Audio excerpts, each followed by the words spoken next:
kind of ashamed that I painted the bike because the welds and the way it looked with the true temper, it looked so good. But yeah, I ended up painting everything. But this is pretty much as US made as you can get, with the exception of like the seat. I think the stem was like the last run of the FBMs. I don't think this is US made, but of course, you know, we out here supporting PMA with the FBM front end to the fork. I mean, I've just been a big fan of Crandall and anything he does. And there was a bunch of stuff Mike made for me. I wanted the rear end to actually fit because I have a 33 over here. So we did the measurements and he made it so it was slammable, but it had at least a half link to take out. So he made me this out of tie. It's a 33 tooth, and it kind of was after one of the older FBM race sprockets, which I could just not find. So he made one, and it's crazy. He does a lot of prototyping for other companies, and he had like random metal from, he told me from like a tank that they were prototyping from the army or something, and it was enough just to make a sprocket out of it. So the sprocket is super tough, super thick, legitimately built from a tank, in a 33, and it's just super sick. I threw a Merit sticker over it and kind of get that whole red with the white kind of goes with the bike, little candy cane going on. And you can see the whole rear end too. These are S&M guts, which is just kind of off their S&M fit seat post. Also too, all this hardware was done, he said, by a company, it's Paragon or Paragon Works. They do a lot of like high-end tie, high-end chromoly stuff for road bikes and gravel bikes and stuff like that. But the stuff is just super, super fine, super next level. One of the crazy things though about this bike, you probably won't see anywhere else, these pedals right there. That's like the pride and joy besides the frame. I was looking for these pedals for the longest. Phil Wasson, which has probably one of the best tabletops in BMX, during his days at FBM, he started as a machinist, and he made these pedals, and he had a short-lived company. I think it was Ratworks or Ratfink, something. He's probably gonna get tight because I totally forgot the name of it, but he made these pedals and he used to sell them. And it was like an American-made fly pedal, and I always wanted them. And then the company kind of became defunct and I could never find them. So I kept hitting them up like, yo, I'll take any pair if you have or whatnot. Because finding US-made pedals is just impossible. And he actually gave me these. He said these were his pair that he had on his bike. And he just gave me his and he traded me for 3 bags of coffee. And it's crazy because he told me these were like the prototypes that he made, and this is actually cork. So he just made cork from like a wine bottle, shaved it down, and he CNC machined them, and those were his personal pairs, and he said he used these to make the rest of them. I don't know how many pairs he sold. I mean, they were really rare, but the pedal is just, this is one of those things I was looking for forever. The bearings are crazy. He made the spindles. I mean, real next level work he did. Super smooth too, you don't even hear him. I never rode on a pedal that felt like that. Like, the bushings are insane. It almost feels like there's no bushings on them. They just glide.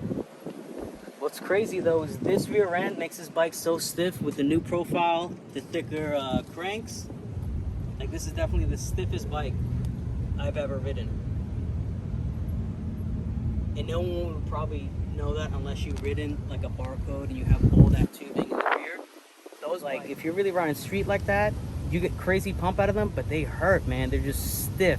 With those cranks, it's definitely, you feel everything on the bike. Everything. And again, this is actually not a T1. This is a custom frame.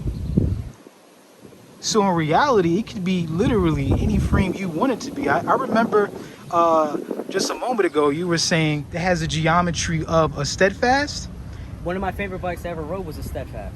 I love FBMs. So I told Mike, I said, could you make that in the geometry of the current Steadfast? So it's a Gen 1 Steadfast everything.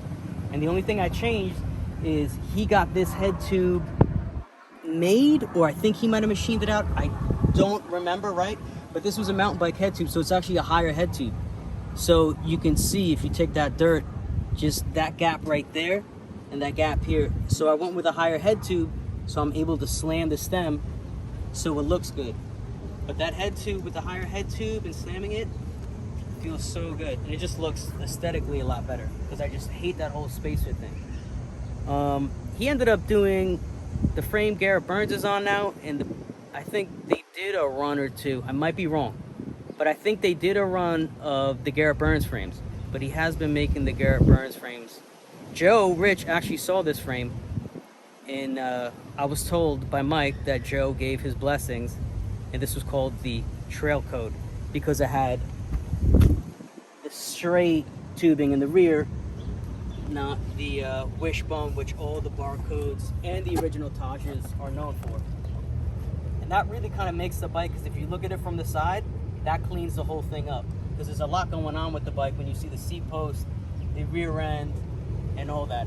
But that just gives it a whole different look. And that's the only way, if you really on your T1 shit, that you know when you look at that, you're like, wait, that is a T1, it's not a T1. Wait, what's going on over there? So that to me just kind of brings it back to that whole like 90s nostalgic kind of race style. And with the bottom 990 brakes, I mean, this is legitimately probably like the same exact bike that I rode from like the 90s until early 2000s, until bottom 990s just disappeared and bikes got like super big and thick, and then they got like super short. But I'm in love with the bike. I mean, it fits perfect. I mean, since I've gotten older, I don't really ride as much, but when I do cruise around, I mean, the thing feels perfect, like pulling out of quarters, pump tracks, hitting curbs, whatever. And of course, I got the profile hubs. Shout out to Dez. The story with this hub is I once supposedly hustled like an 8-year-old kid at Lakewood for that whole front wheel. But I ended up trading it for a brand new front wheel that I had built at that shop at Lakewood.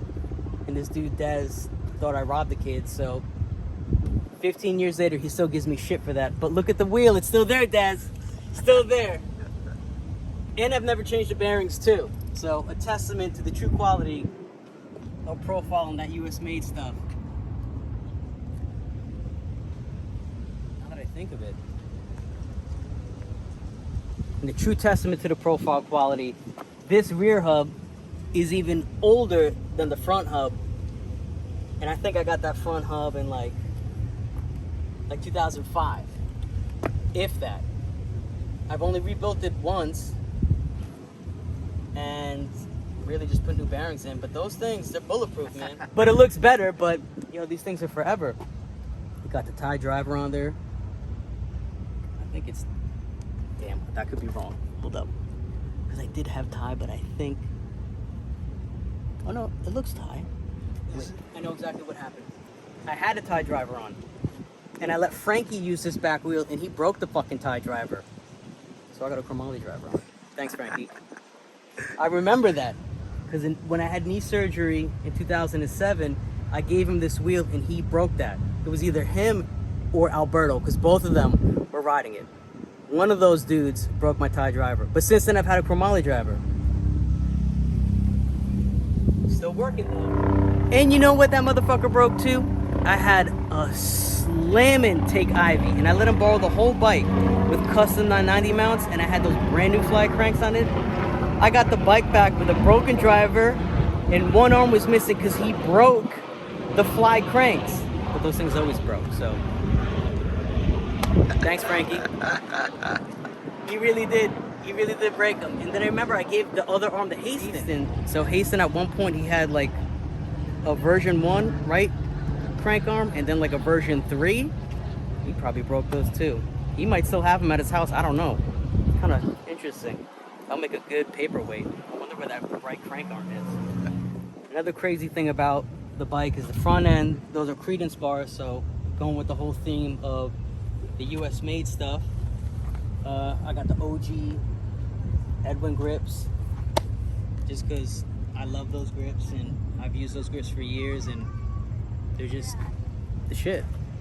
And this is one of the old first fly levers when you had to pay 80 bucks for them, not the new manual stuff that's like 20 bucks. But you feel the difference because that one's all CNC machined and that thing just hits that much harder. Like on some true brake snob, bike snob shit, this is where you want to be at. Don't cheap out. If you're looking for some straight next level, good feeling brakes, like you gotta get that lever. Not the $20 one, the $60 one. Find it on eBay, go figure it out. Just find one. Believe me, it'll change your life. It'll change your life.